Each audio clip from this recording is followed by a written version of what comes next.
BBC Sounds. Music, radio, podcasts. It's the early hours of June 9th, 2020, and the Dubai police stormed through the door of a penthouse apartment at the city's five-star Versace Palazzo Hotel. They move from room to room, then up the stairs where they find and arrest Ramon Abbas. To the world beyond these walls, Abbas, a Nigerian in his late 30s, is Hush Puppy, a social media influencer with millions of followers. But to the authorities, he's a wanted man, one of the world's most high-profile money launderers. This is my story, this is me, and this is the Hush Puppy you have been hearing about.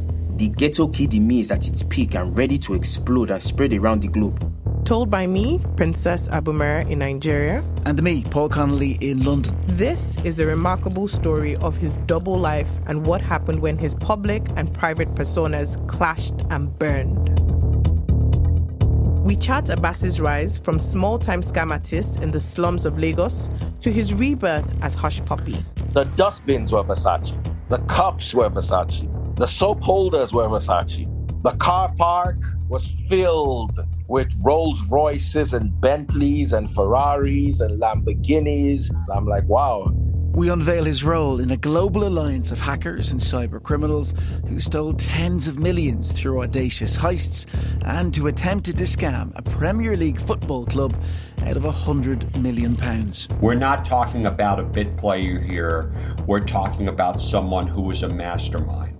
Using testimony from newly available court documents, Violent 4 and BBC Africa revealed the inner workings of Abbas's criminal enterprise, down to the messages he exchanged with partners in crime. Brother, tonight we are going to swap your account on a big contract. Payments will be 3 to 6 million every week. I give you confirmation from UK. And we reveal how his obsession with wealth and with flaunting it on social media ultimately led to his downfall. That's all to come. First, I'm back at the start in Nigeria. Eshisa, what is your name, please? My name is Sheye. What do you know about Hush Puppy, about Ramon Abbas? What do you remember about him? Knowing very well. Ramon is my junior brother. I've known since I was younger. I know him well from when he used to come to Oworo. I'm in Oworoshoki, a poor coastal area in the northeast of Lagos, Nigeria. This is where Ramon Abbas grew up. But describe him, what kind of person was he? But to me, he was generous. He used to buy beer for everyone around. This is number 9 Ogunyemi Street. It's a scruffy-looking one-story house painted the color orange in a quiet, poor neighborhood. Ramon Abbas lived here in a one-bedroom apartment. By this time, he was on the rise as an experienced scammer, or Yahoo boy, as they are known in these parts. Shaya told me Abbas was well known around here for what he did. Everybody knows, though. There's a lot of Yahoo. Everybody knows there's a lot of Yahoo. So there are a lot. Ramon too is a Yahoo. So that's it. Yeah. Hello. Good afternoon, Doctor. I'm at the Faculty of Social Sciences at the Lagos State University. I'm here to see Dr. Adejeji Oyenuga, a criminologist and cybercrime expert. He spent time embedded with online scammers, popularly known as Yahoo boys. He tells me about Abbas's early life and the hardships that may have nudged him down a dark path. I started my research in that same community where he was born. Bariga is in Lagos, Nigeria. Bariga is in Lagos, Nigeria, yes. So basically, Bariga is a slum. You have a lot of poor children. You have a lot of poor parents too. And you have a very high population. You have a situation where a young person will find it very difficult to resist crime. Dr. Oyenuga claims what started as little white lies evolved into romance scams. Yahoo email was the first free email that was introduced to us in Nigeria. So most people got Yahoo first, and then they went into Yahoo chat room. So as a result, they came up with the idea of stealing identities. And with the identity theft, they went into dating. So you find your dates easily on Yahoo Personal. And that was exactly what most of them did. They had the identity of a 42-year-old, 45-year-old, and then in reality, they are just 16 years old. As a Yahoo boy on the rise, Abbas was ambitious and looked to widen his criminal horizons abroad. Around 2014, Abbas leaves home, headed first for the Malaysian capital of Kuala Lumpur. And it's there that the transformation from Ramon Abbas to Hush Puppy starts. His Instagram account suddenly comes alive with images and videos of a lavish 5-star lifestyle. Often, his posts are accompanied by motivational quotes. Here's a taster read by an actor. Just so you know, most of Hush Puppy's posts will be read by actors. Without commitment, you will never start. But more importantly, without consistency, you will never finish or achieve your dreams. Keep walking. #lifestyle. #private jet. #Monaco. Big spending Hush Puppy boasts that the Versace store in Kuala Lumpur crowned him 2014's Customer of the Year. Now, he marks the occasion in a cheery Instagram video, bragging about splurging $20,000 in store. I just spent $20,000. A gift from Versace. Versace presents a gift for Best Customers 2014. Bless you all at Versace. We contacted Versace to ask the company about their relationship with Hush Puppy, but we haven't heard back. After a couple of years living it up in Kuala Lumpur, Hush Puppy relocates to Dubai. And his already luxurious lifestyle goes stratospheric. Here he is talking about attending a corporate event thrown by fashion designer Fendi in 2018. This is Hush Puppy. Good evening. Champagne? Of course. Enjoy your dinner. Thank you. Woo. What's up? Yeah. Want that Fendi drip? Down to the sock. Drip. I'm just trying to be like you here. No. I'm just trying. I love your outfit. I love your outfit. Thank you. Last night was really amazing for me. The fact that people from the slums can get here, I hope that someday I will be inspiring more young people to join me on this path. Thank you. #Fendi. Fendi declined to comment. By now, Hush Puppy is rubbing shoulders with the rich and the famous. He appears in social media videos with former Chelsea footballer Tammy Abrahams and Aston Villa's Ezri Konsa. Yes, big bro. Big bro. Big bro. He's even pictured shopping with Manchester City's Benjamin Mendy. I wish I can play for Manchester City and be humble and down to earth like my bro, Benjamin Mendy. Thanks for being the most amazing person ever, bro. We contacted all three players, but none want to talk about Hush Puppy. By this time, back in Nigeria, rumours are starting to swirl about the true source of his murky millions. So I called Princess to find out more. Hey Princess, how's it going? Good, Paul. How are you? Yeah, not too bad. Same, thanks. So, how big a name was Hush Puppy in Nigeria? Was he a household name? Amongst young people, yes, Hush Puppy was one of the biggest social media influencers from Nigeria. On Instagram, he had 2.5 million followers. On Snapchat, he had 1.3 million followers. And then he started to engage with Nigerian celebrities in beefs. When you say beefs, what do you mean? So in 2017, he went up against two of the biggest rappers at the time, Phyno and Ice Prince. Quite a few songs then mention him as well over the past number of years. In the lyrics, Phyno says, you no get work, you just dey show money, you follow Gucci. But basically what he says is, you don't have any work and people know you for who you are a fraud. So, how did Ramon Abbas, aka Hush Puppy, really earn his millions? We're going to tell you in detail by walking you through the most audacious scams Abbas has confessed to. This April, he pleaded guilty in the US, where he's been locked up ever since that arrest in Dubai, to a massive multi-million-pound money laundering operation. Now, we've been poring over previously off-limits court papers and flicking through just some of them now, and they reveal in mind-blowing detail his crimes, leading the FBI to call him one of the world's most high-profile money launderers. So we'll start with scam number 1, the Maltese cyber heist. The first 4 hours when it started, it was complete chaos. The news reached us directly from bank officials. My boss was called from someone who is high-ranking at the bank and was told, listen, this is what is happening. That's Abigail Mamo, the CEO of the Maltese Chamber of Small and Medium Enterprises. She vividly remembers that February day in 2019 when a cyber attack on their national bank, the Bank of Valletta, brought the holiday island to a complete standstill. The Bank of Valletta, Malta, is very, very dependent on the bank. It has so many clients. Everyone has accounts there. So it was all very confusing. It took quite a while for everyone to realize what was happening. The bank's entire system shut down after 13 million euros was stolen. And here's how Abbas & Co. did it. A cyber heist, by the way, amounts in this case to a straightforward bank robbery, but obviously the cash is stolen online.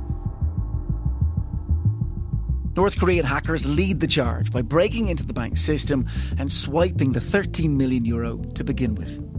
They need to launder it quickly and quietly through real bank accounts.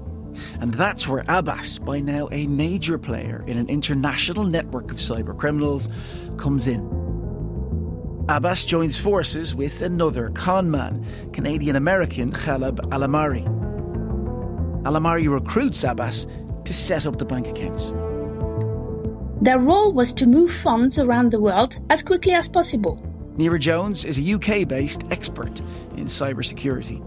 The hackers tried to transfer 13 million euros to different bank accounts in the UK, the US, the Czech Republic and Hong Kong. The actual text messages he and Abbas exchange give a fascinating blow-by-blow account of what they're thinking and doing at the height of the heist. Here's one Alamari sends to Abbas just after €500,000 of the stolen money lands in an account that they have tucked away in Romania. Again, Red Band actor. Brother, we still have access and they didn't realize. We're gonna shoot again tomorrow AM.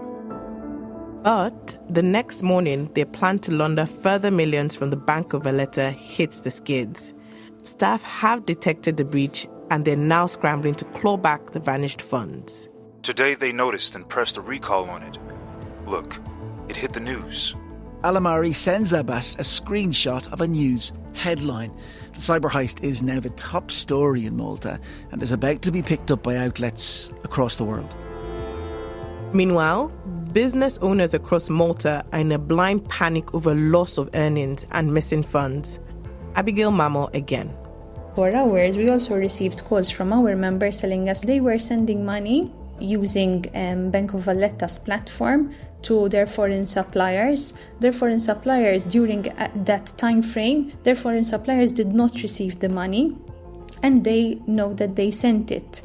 But here we're talking about thousands of euros, so the people were also thinking, is my money lost? Bank of Valletta told File on 4 and BBC Africa that no customer accounts or details were affected by the attack. In May of 2019, the bank said it had recovered 10 million, but when we asked what happened to the rest, they didn't reply.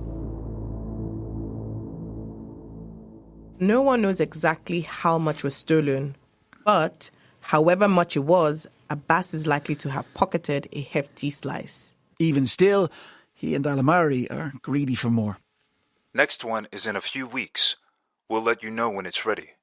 Too bad they caught on, or it would have been a nice payout. Just days after the heist, Abbas is back on Instagram, spending big as his alter ego Hush Puppy. very possibly with the proceeds of that daring crime. In the post, he's leaning against a sleek, black, top-of-the-line car.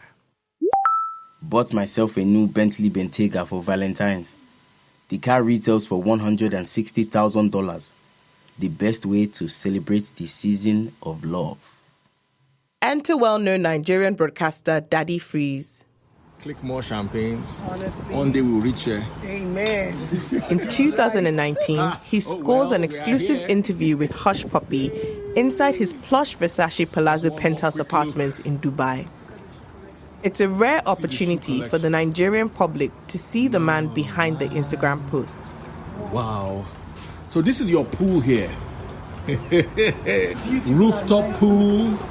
Just peeping and see the sneakers. Anything. Look at the view down. That's just my champagne glass. So from here you can see the Burj. Yes. Let me zoom in so you guys can see the Burj. That's the Burj right there. And that's the puppy right here. I want this place to be like Vegas. This is Hush Puppy. I sleep good at night. When something good happens to me, I know it's because I did good. Not because somebody promised me money I did not work for or money that I don't deserve. But would Daddy Freeze ask what everyone wanted to know? How did the man who called himself the billionaire Gucci master make his money? Hush Puppy's a happy guy. There's always chuckling, always laughing. He was a cool dude.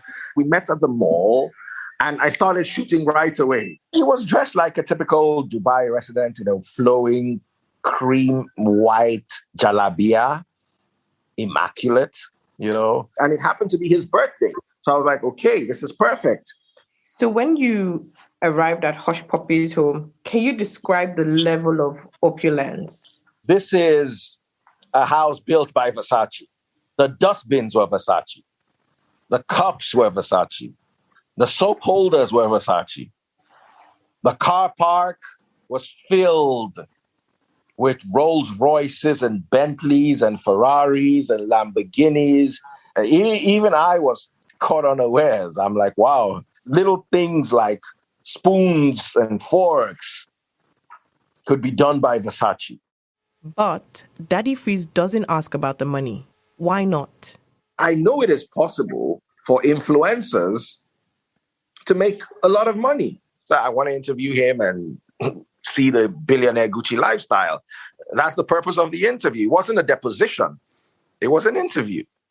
Around the time Daddy Freeze is hanging out with Hush Puppy, Abbas, his criminal alter ego, is wheeling, dealing, and stealing millions more. So, on to scam number 2, the football club. In scale and ambition, this is huge. Bigger target, bigger payouts, even bigger risk. But the scam itself is terrifyingly simple, and the organizations he plans to steal from are based in the UK. Once again, the Canadian Helen Abumere is by Abbas's side. Brother, tonight we are going to swap your account on a big contract. Payments will be 3 to 6 million every week. I give you confirmation from UK. Text translation. The pair have figured out a way to intercept, then divert payments of between £3 to £6 million each week. And incredibly, they aim to snatch the cash from a Premier League football club. All going well, they reckon they'll be able to steal £100 million in total through what's known as a business email compromise scam, or BEC for short, a signature, often extremely lucrative, swindle for Abbas. My name's John Shilland, so I'm the fraud threat lead in the National Economic Crime Centre, and we are housed within the National Crime Agency. Mr. Shilland walks me through the mechanics of a scam that in recent years has swept all across the UK and indeed the world, leaving countless victims and businesses in financial ruin. To start with, the criminal needs to develop an access. Very commonly, data breaches are a start point, where they'll identify potential ways into an organisation's email accounts, for example. Having done that, the criminals will gain that access and then try to understand and identify the payment relationships that that entity has with its suppliers, be that an individual or a company. Once those have been identified, the criminal moves on to the second phase, which is around executing the fraud. So, around the time a sizable payment is due to be made, the criminals then email the company's accounts department from an address that's almost exactly the same as the supplier's. A single digit or letter, for example, might be different. In that email, they'll typically say they've switched banks, so the payment will need to be wired to a different account, the details for which they'll provide. The accounts clerk is fooled into thinking it's a legitimate request from the supplier, and with a single click of a mouse, vast sums of money can be lost. What payment diversion frauds almost all have in common is that they will require some kind of UK infrastructure. Usually, UK bank accounts will be required for the victims' funds to go to the criminals. Back to Abbas then, and scam 2. Everything is in place. He sourced an account in Mexico to start receiving payments from the Premier League club. But the scheme falls apart when the UK banks refuse to pay into the Mexican account. Via text, Abumere curses their luck. Brother, I can't send from UK to Mexico. They keep finding out. So, in the end, Scam 2 didn't come off. In court documents, Abbas has admitted his role in targeting a Premiership club, but the club itself isn't named.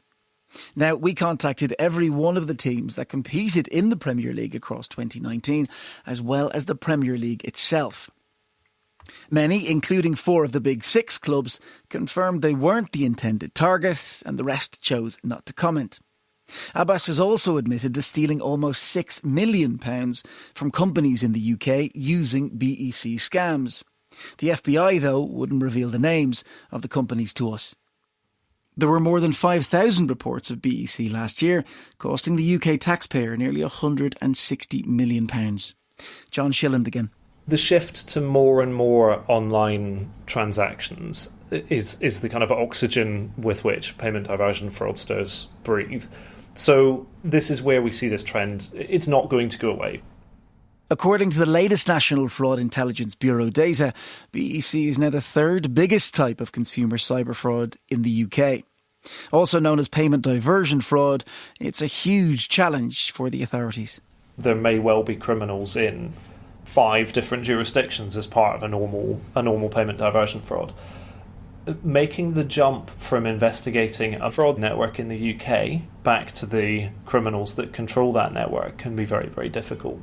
An interesting lens then to look through is that it's a little bit under 1% of policing resource in the UK, so you can see some of the challenges that we as a system, I think, face in trying to really get on top of it. They've got amazing investigators, huge amounts of specialist knowledge, but it's a small number of people trying to hold back a tsunami of fraud. The Home Office told the BBC they are deeply concerned about BEC fraud and will not tolerate criminals lining their pockets at the expense of law-abiding businesses. They also told us they plan to recruit more specialist fraud officers.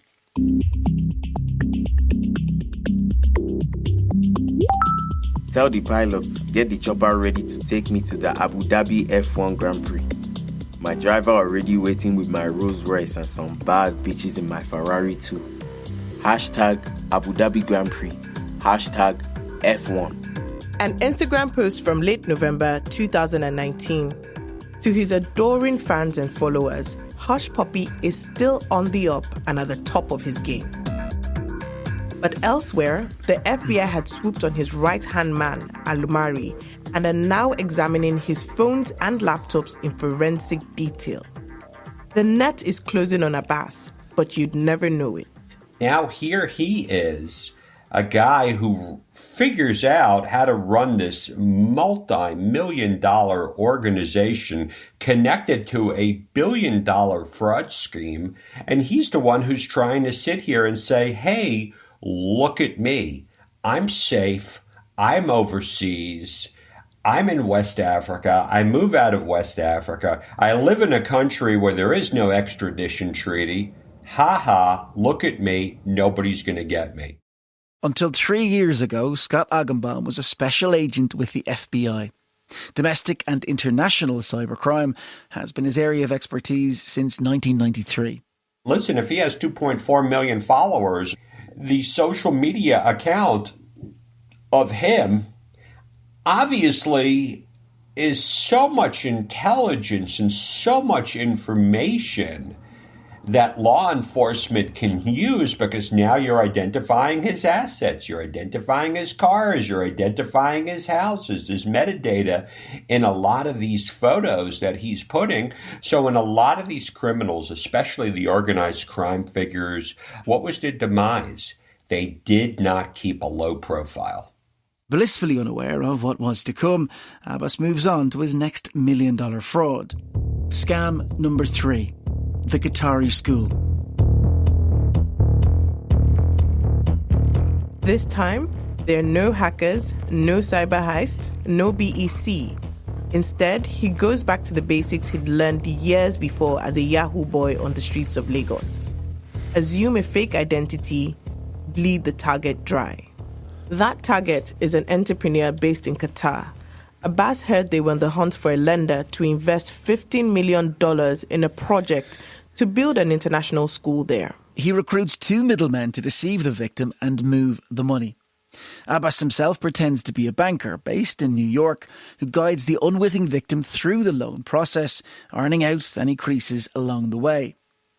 At the very heart of the scam is a plan to dupe the victim into believing they need to pay various taxes and other such fees in order to secure the loan. It works, and amongst themselves, they brag about it. Yo, bro, huh? You have no idea. My God, they can't even breathe, bro. The excitement. That's the start of an audio message sent over WhatsApp from Abbas to one of the alleged fraudsters. It marks the moment they con the victim into believing the loan has been approved. Some small details have been altered to protect the victim's identity. They can't breathe talking to me, bro. It's crazy. They're really excited. They're crying tears of joy, congratulating me, thanking me. In the end, Abbas and co succeed in conning the victim out of $1 million, some of which is laundered via the purchase of a watch worth a staggering $230,000. Right, the watch story. Now, this absolutely blows my mind, and here is why. For starters, Abbas was brazen enough to trick the victim into transferring the almost $250,000 price tag directly into the watch seller's account. I mean, that's either laziness or genius. I haven't quite made up my mind on that yet. But the seller, who was based in Florida, then shipped the watch to New York at Abbas's request. He doesn't stop there, though. Again, at Abbas's request, one of his loyal sidekicks slipped on the watch, boarded a flight from New York all the way to Dubai, just under 11,000 kilometers, where it was handed over to Abbas. More than a week later, he posts a picture of himself wearing the 18-carat rose gold watch on Instagram. It's incredible, isn't it? I mean, the lengths Abbas went to get that specific watch on his wrist, and then, to show it off to the world, runs to the very core of what must be an obsession with material things and wealth in general. Both weaknesses that, of course, now we know came back to haunt him. Pleased with himself, Abbas at one point gloats about the web of lies he spun and the cash he's bagged them. Are you proud of me or no? It's a perfect job, bro. But it isn't. Not quite. When one of the team goes rogue and threatens to blow the whole scam, Abbas goes ballistic. You have committed a crime, and that won't be forgiven. I swear with my life you will regret messing with me. You will even wish you died before my hands would touch you. He allegedly bribes a Nigerian police officer to teach him a lesson, sending these cold-blooded instructions via text. I want him to go through serious beating of his life. I want to spend money to send this boy to jail. Let him go for a very long time.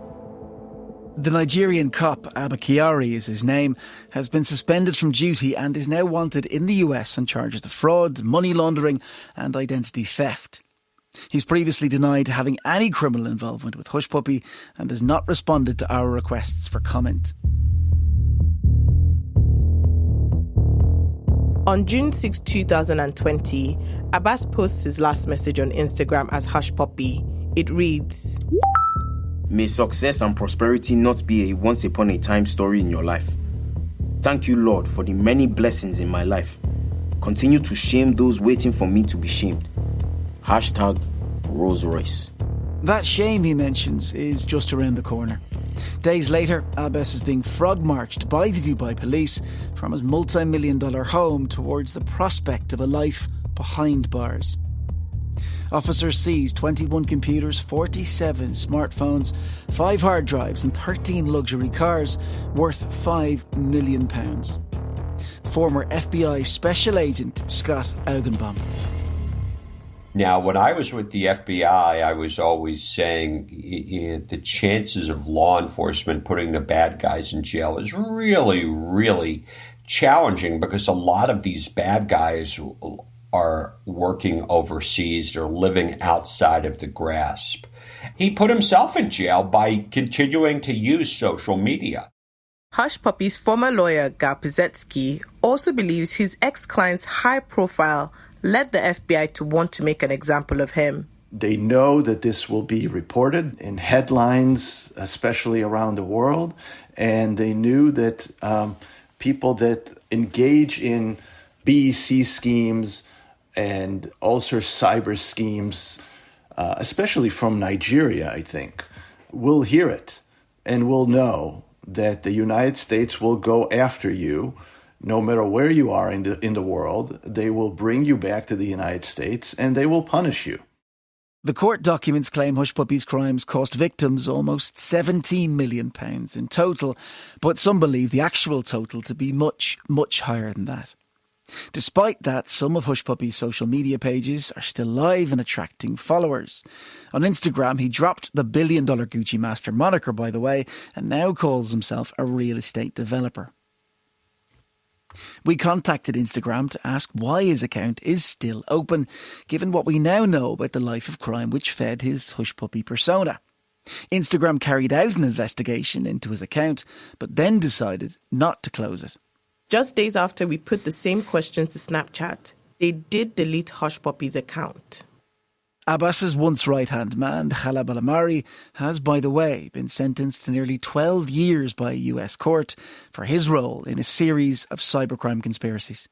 Meanwhile, in his native Nigeria, news of Abbas's arrest and guilty plea sent shockwaves throughout the country.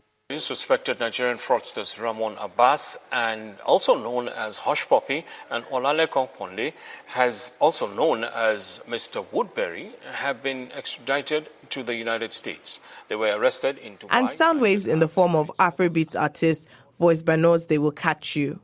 I asked popular broadcaster Daddy Freeze what he felt when the bombshell landed. Disappointment.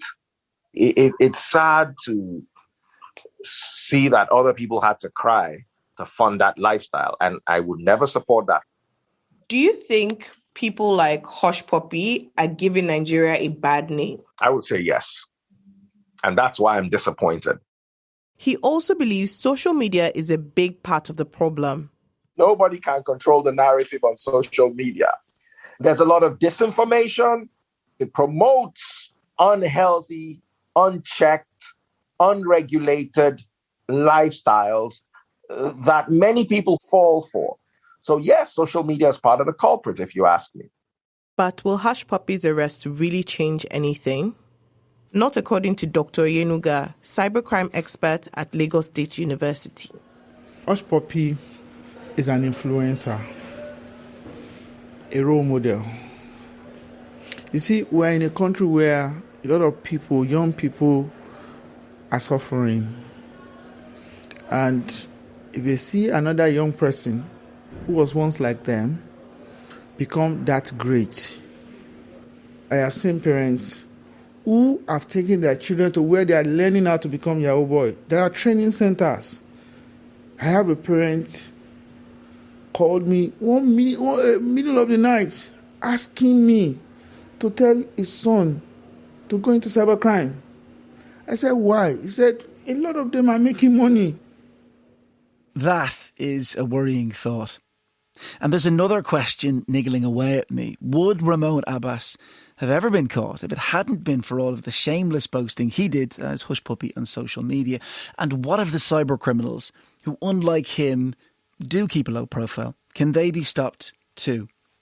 Craig Jones, Director of Cybercrime at Interpol, is hopeful. Have we done away with crime over the last 100, 200, 300 years? No, we haven't. But I think the opportunity in the online space is we can do a lot more about designing it out, a lot more about disrupting the cyber criminals, using that technology and turning that around against the criminals, making it harder for them to commit these sort of acts online. So we do identify the criminals, we do track them down, and we do arrest them. They'll always be looking over their shoulders. Yet, despite the best efforts of law enforcement agencies, BEC and cybercrime continues to grow.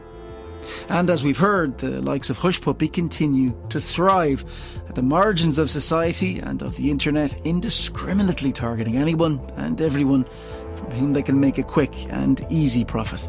It is right now the number one financial fraud impacting corporate America, and I'm going to say probably the global economy. It works so well. They don't care if you're an elderly person whose life is going to be destroyed. They don't care if you're a nonprofit organization. I have seen organizations that do amazing work had all of their cash stolen by these guys. I've seen it impact churches. They do not care who you are.